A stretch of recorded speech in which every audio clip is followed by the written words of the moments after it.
What's up, gearheads? Welcome back to the channel. If you're like me and remember when cars had real character, when you could work on them in your driveway with a basic toolbox, then today's video is going to hit you right in the feels. We're talking about those incredible performance options from the 1960s that the bean counters, lawyers, and EPA have made sure we'll never see again. I'm talking about the stuff that made your dad's Chevelle faster than anything rolling off the lot today. The options that turned grocery getters into tire-smoking monsters. Now, before we dive in, make sure you hit that subscribe button and ring the notification bell. We've got some serious automotive nostalgia coming your way, and trust me, you don't want to miss any of these legendary options that made the 60s the golden age of American muscle. So grab your coffee, settle in, and let's take a trip back to when horsepower was king and safety regulations were just a suggestion. Let's start with the granddaddy of them all, Chevrolet's Central Office Production Order System, better known as COPO.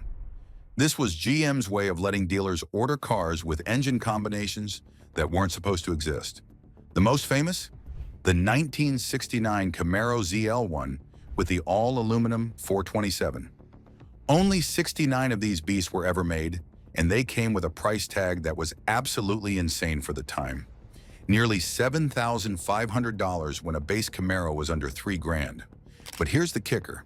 This thing made over 500 horsepower in an era when most manufacturers were lying about their power numbers to keep insurance companies happy. Then there was the L88 Corvette option, officially rated at 430 horsepower, but everyone knew it was making closer to 560. Chevy actually tried to discourage people from buying it. No radio, no heater, required premium fuel, and you had to sign a waiver saying you wouldn't drive it on the street. They basically told customers, this is a race car, don't daily drive it. Now here's something that'll blow your mind. Car manufacturers actually offered lightweight packages where they'd remove weight from your car at the factory.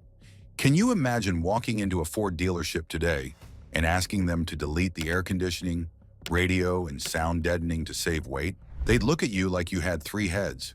But in the 60s, this was normal. The 1968 Dodge Dart GTS came with the A990 package. They'd yank out everything non-essential.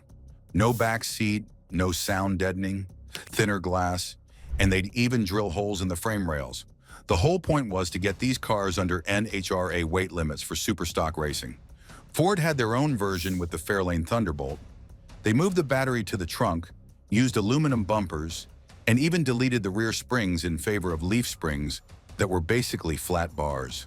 These cars were so stripped down, they came with a disclaimer that they weren't suitable for street use. The crazy part?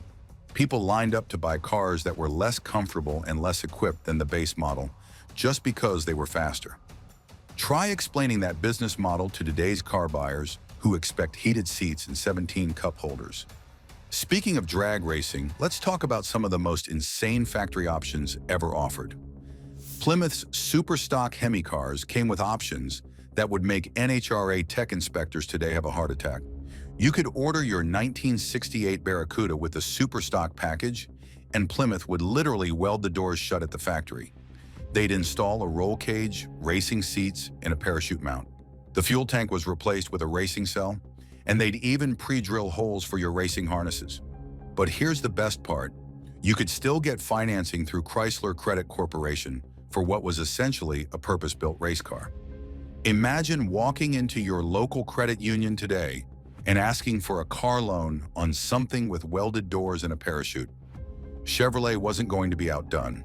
The COPO 9560 Nova came with the L78 396, but they'd also throw in things like 4.56 gears, a Muncie M22 rock crusher transmission, and suspension components that were basically race parts with part numbers. These weren't modified cars. This was stuff you could literally check off on the order form, right next to power steering and AM radio. Now let's talk about something that really separates the men from the boys. Multiple carburetor setups. In the 60s, if one carburetor was good, 2 was better, and 3 was just showing off. Chrysler's 446-pack and Dodge's 346-pack weren't just marketing names. They literally had 3 2-barrel carburetors sitting on top of the engine. The center carb handled normal driving, but when you mashed the throttle, all three would open up and turn your mild-mannered family sedan into a fuel-guzzling monster. But the real king was Pontiac's tri-power setup. 3 Rochester 2-barrels on the 389, and later the 455. The sound alone was worth the price of admission. When those outboard carbs kicked in, it sounded like a freight train coming through your neighborhood. The best part? These setups actually worked. Unlike some of the gimmicky stuff we see today, multiple carbs delivered real performance gains. Sure, they were a pain to tune, and good luck finding someone today who knows how to properly set up progressive linkage. But when they were dialed in right, they'd make power that modern fuel injection systems struggle to match. Of course, the EPA killed all this fun in the early 70s. Too many emissions, too complicated to certify, and way too much fun for the government's liking. Here's one that'll really cook your noodle. Did you know that in 1964, you could actually order a Chevrolet Chevelle with a factory-installed nitrous oxide system? I'm not kidding. RPO number 14 was a legitimate Chevrolet option that included a nitrous bottle, solenoids, and all the plumbing, installed right on the assembly line. Now, this wasn't the kind of nitrous setup you see at the drag strip today. This was a relatively mild system designed to help with high-altitude performance, but it was still honest-to-goodness nitrous oxide, and it was warrantied by General Motors. The system was actually developed for Corvettes that were being exported to high-altitude locations where the thin air would rob power. But word got out, and suddenly every hot rodder in America wanted the special option on their Chevelle. GM killed the option pretty quickly when they realized what people were actually using it for. But for one brief, shining moment, you could walk into a Chevy dealer and order nitrous right from the factory. Can you imagine trying to explain that to your insurance company today? Well, officer, it came from the factory that way. See? It's right here on the window sticker between the AM radio and the rally wheels. Let's talk about something that really separated the weekend warriors from the grocery getters: solid lifter camshafts. In the 60s, you could order your muscle car with a cam that required valve adjustments every 5,000 miles and sounded like a tractor at idle. The L88 Corvette, the 427 Camaro, and the Hemi Cuda all came with solid lifter cams that were basically race pieces. These things had so much duration and lift that they'd barely idle, but once you got them spinning, they'd make power all the way to 7,000 RPM. And here's the kicker. This was all warrantied by the manufacturer. You could blow up your solid lifter 427, take it back to the dealer, and they'd fix it under warranty. Try doing that today with your modified Camaro. The valve trains were equally insane. We're talking about factory cars with valve springs that required 200 pounds of pressure to compress, rocker arms that were basically race pieces, and push rods that were stronger than what most people run in their race cars today. But the sound, man, the sound of a solid lifter, big block at idle was like music. That choppy, lumpy idle that let everyone within 3 blocks know you meant business. Modern hydraulic roller cams are more efficient, more reliable, and make more power, but they'll never sound like a solid lifter 427 warming up in your driveway on a Saturday morning. Now let's talk about transmissions, because in the 60s, you could get gear ratios that would make a modern engineer question your sanity. The Muncie M22 Rock Crusher 4-speed was available in everything from Camaros to Corvettes, and it earned its nickname because it sounded like a box of rocks when you were cruising down the highway. But here's why it was worth the noise.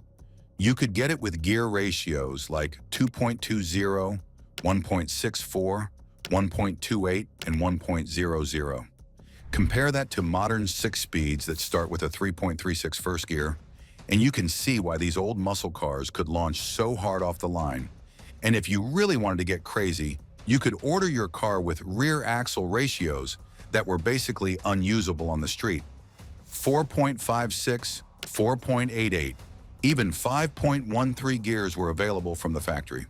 Sure, your car would be turning 4,000 RPM at 60 miles per hour, but it would get there in a hurry. The best part was the close ratio option. Instead of the normal wide ratio gears, you could get ratios that were spaced so close together that you could keep the engine in its power band through every gear change. It was like having a modern sequential transmission, except it weighed 200 pounds and required you to actually know how to drive. Try finding a close ratio manual transmission option on any modern performance car. They don't exist because computers and automatics do it better, but there was something special about rowing your own gears through a perfectly spaced transmission. Here's something that'll blow your mind. In the late 60s, you could actually order certain muscle cars with factory-installed roll cages. Not bolt-in bars, not decorative tubes, but honest-to-goodness NHRA legal roll cages welded in at the factory. The 1968 Hemi Dart and Barracuda Superstock cars came with full roll cages as part of the package. These weren't street cars that happened to have cages. These were purpose-built race cars that you could buy through a Dodge dealer and finance through Chrysler Credit. But it gets better. You could also order racing seats, 5-point harnesses, and even fire suppression systems as factory options. Imagine walking into a dealership today and asking them to delete the airbags and install a racing harness instead. The liability lawyers would have a collective heart attack. Ford's Thunderbolt Fairlanes came with similar equipment: factory roll bars, racing seats, and even battery disconnect switches. These cars were so focused on racing that they came with instructions on how to convert them for street use, not the other way around. The crazy part is that these options were often cheaper than luxury equipment. You could get a roll cage for less than the cost of air conditioning, which tells you everything you need to know about priorities in the 60s. Let's talk about some of the truly exotic stuff that was available if you knew what to ask for. Chevrolet's ZL1 engine wasn't just a big block. It was an all-aluminum 427 that weighed less than most small blocks. The entire engine block, heads, intake manifold, and even the water pump housing were made from aluminum. This wasn't some limited production concept car engine. You could order it in a Camaro, a Corvette, or even a Chevelle if you had the right connections and enough money. The problem was the price. The ZL1 option cost more than most people's entire car. But aluminum wasn't the only exotic material available. Magnesium wheels were offered on several high-performance models, and some racing packages included titanium valves and connecting rods. This was space-age stuff in the 60s, and you could get it from the factory. Pontiac's Ram Air V engine was supposed to be the ultimate evolution of their big block, with tunnel port heads and a cross-ram intake manifold that looked like something from a Formula One car. Only a few were ever built before the program was canceled, but the fact that it was even considered for production shows how wild things were getting. The engineering that went into these engines was incredible. We're talking about production car engines with compression ratios over 12:1, camshafts with 0.600-inch lift, and port designs that were optimized in wind tunnels. Now, most people think of 60s muscle cars as straight-line monsters that couldn't turn, but that's not entirely true. If you knew what boxes to check on the order form, you could get suspension packages that would make your muscle car handle like a race car. Chevrolet's Z28 package wasn't just about the 302 engine. It included heavy-duty suspension components, a rear sway bar, and special shock absorbers that were basically race pieces. The whole package was designed to make the Camaro competitive in Trans Am racing, and it worked. But the real secret weapon was the F41 suspension option available on several GM models. This wasn't just stiffer springs and shocks. It was a complete suspension redesign with different geometry, upgraded bushings, and components that were sourced from GM's racing division. Ford's competition handling package was equally impressive. Available on Mustangs and Fairlanes, it included heavy-duty everything: springs, shocks, sway bars, and even special steering components. The package was developed from Ford's racing experience, and it transformed these cars from nose-heavy plowers into legitimate handling machines. The crazy part was how cheap these options were. You could get suspension components that were essentially race parts for less than the cost of power windows. Compare that to today, where a decent set of aftermarket coilovers will cost you $5,000, and you start to appreciate how good we had it. Chrysler's Rally suspension package was another hidden gem. Available on everything from Barracudas to Challengers, it included torsion bars that were calibrated for performance, heavy-duty rear springs, and shock absorbers that were actually rebadged racing units. Let's talk about something that really made these cars special: the induction systems. In the 60s, engineers were obsessed with getting cold air into the engine, And they came up with some truly creative solutions. Pontiac's Ram air system wasn't just a marketing gimmick, it actually worked. The hood scoops were functional, with ducting that routed outside air directly to the air cleaner. At highway speeds, you could actually feel the car pull harder as the Ram air effect kicked in. But Plymouth took it to the next level with their air grabber system. Not only did it have functional scoops, but you could actually open and close them from inside the car with a dashboard control. Imagine the looks you'd get today pulling up to a stoplight and opening your hood scoops with the flip of a switch. Chevrolet's cowl induction system was pure genius. Instead of a hood scoop that created turbulence, they put the air intake at the base of the windshield, where there's actually a high-pressure area. The system was so effective that it's still used on race cars today. Sure, they were a pain to tune, and good luck finding someone today who knows how to properly set up progressive linkage. But when they were dialed in right, they'd make power that modern fuel injection systems struggle to match. And let's not forget about the air cleaners themselves. These weren't just functional, they were works of art. Chrome lids with raised lettering, open element designs that let you see the filter, and sizes that were absolutely massive compared to today's restrictive boxes. Now here's something that really separated the muscle cars from the grocery getters: the exhaust systems. In the 60s, you could order your car with exhaust systems that were designed to make noise, not hide it. Chevrolet's side exit exhaust option on the Corvette wasn't just for looks. It was a legitimate performance modification that reduced back pressure and added horsepower. But the real benefit was the sound. Nothing announced your arrival quite like a big block Corvette with side pipes. Plymouth's Super Commando exhaust system was available on several models and included headers, low-restriction mufflers, and exhaust tips that were designed to amplify the sound, not muffle it. The system was so loud that some states actually banned it for street use. But the ultimate was probably Pontiac's Trans Am exhaust system. Dual exhaust with crossover pipes, special mufflers, and tips that were tuned to create that distinctive Pontiac rumble. The system was so well engineered that you could actually identify the engine size just by the sound. Compare that to today's cars, where manufacturers spend millions trying to make their engines as quiet as possible, then pipe fake engine noise through the speakers. In the 60s, if your car was loud, it was because it was making real power, not because some engineer programmed it to sound tough. Let's talk about something that made these cars as beautiful as they were fast: the paint and appearance options. In the 60s, you could get colors that would make a modern car look boring by comparison.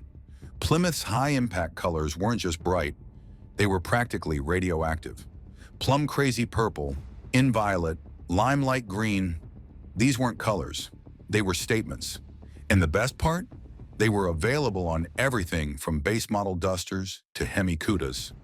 But it wasn't just about wild colors.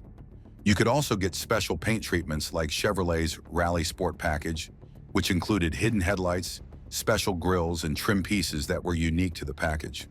The whole car looked different, not just the color. Ford's Boss 302 and Boss 429 Mustangs came with special graphics packages that included side stripes, hood treatments, and even special wheels that were designed to complement the paint scheme. These weren't aftermarket add-ons.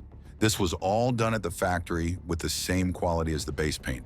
And let's not forget about the vinyl tops and special interior treatments. You could get houndstooth upholstery, wood grain dashboards, and interior colors that matched your exterior paint. Everything was coordinated to create a complete package, not just a fast car with a boring interior. So why can't we have any of this cool stuff today? Well, it's a perfect storm of regulations, liability concerns, and changing consumer preferences that have killed off everything that made cars fun. First, there's the EPA.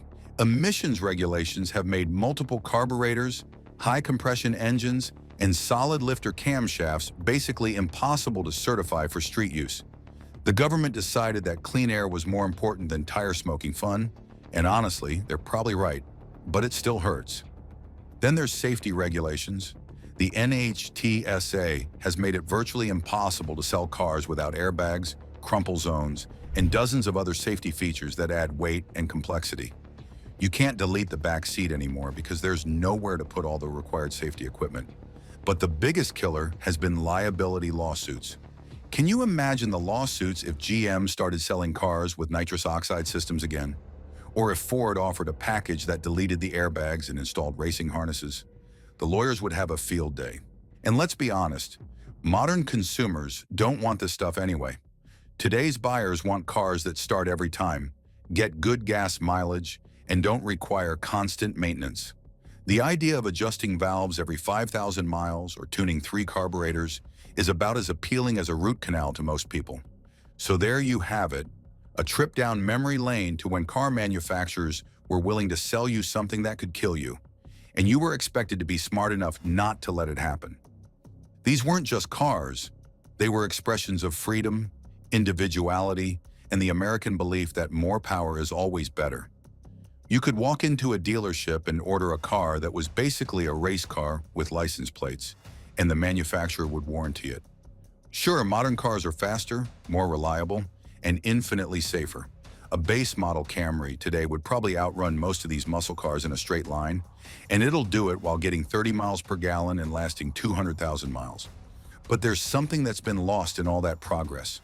The soul, the character, the pure mechanical connection between man and machine that made driving an event, not just transportation. These options represented a time when car companies trusted their customers to make their own decisions about risk and reward, when you could choose performance over comfort, speed over safety, and character over convenience. Will we ever see options like this again? Probably not.